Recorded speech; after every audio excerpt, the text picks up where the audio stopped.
In our continuing series here at the Jesuit Retreat Center of Los Altos, I brought you here to the statue of the Sacred Heart. And any of you who have made retreats and taken a short walk have undoubtedly passed this statue.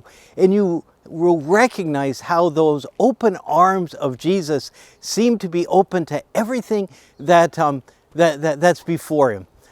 There's the retreat house open to him in the retreatants who come here. The bay, the southern part of the Bay of San Francisco, San Jose in the distance, Christ embracing all of that, which is so much what we want to do here at the Retreat Center. And we so hope that you felt that when you came here. But the Sacred Heart of Jesus is more than that.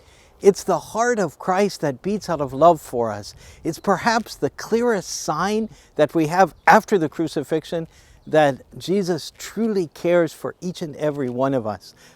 There's an interesting story that links this devotion to our Jesuit province here in the western part of the United States. The sister who received the revelation of the Sacred Heart, Sister Margaret Mary Alacoque, had a Jesuit spiritual director, Claude de Colombier, who worked very closely with her to promote the devotions because she was a cloistered sister. So really only through his work was the apparition that she was receiving that it got promulgated. Well, Claude got stuck as a blessed for centuries. Well, one day there was a Jesuit who was very sick in the Los Angeles area, and another Jesuit, a dear friend of his, came and blessed him with the relic of Claude de Colombier. The next day he came to see his friend that he imagined would have passed away by then, and the Jesuit was sitting up eating scrambled eggs. And when they did the process for the canonization of Claude, the medical doctor said there is no way that this priest should still be alive. Whatever that was wrong with his lungs completely disappeared. We have never seen anything like it. So in our province, we have a special devotion to the Sacred Heart through Claude de Colombier. And it's a wonderful link that we have. But of course, the world has this devotion to Christ who loves us so much.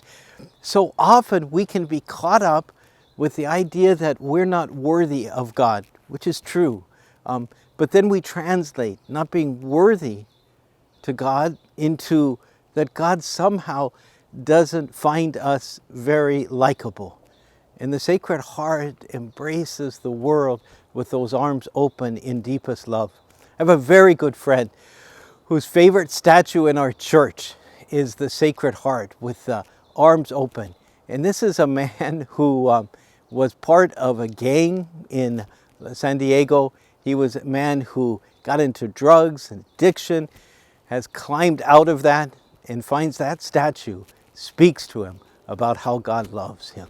In this time of coronavirus, we could do a lot worse than turn to the Sacred Heart and say, Lord, I don't understand what's going on, but I trust that you love me and that your heart beats in love with me.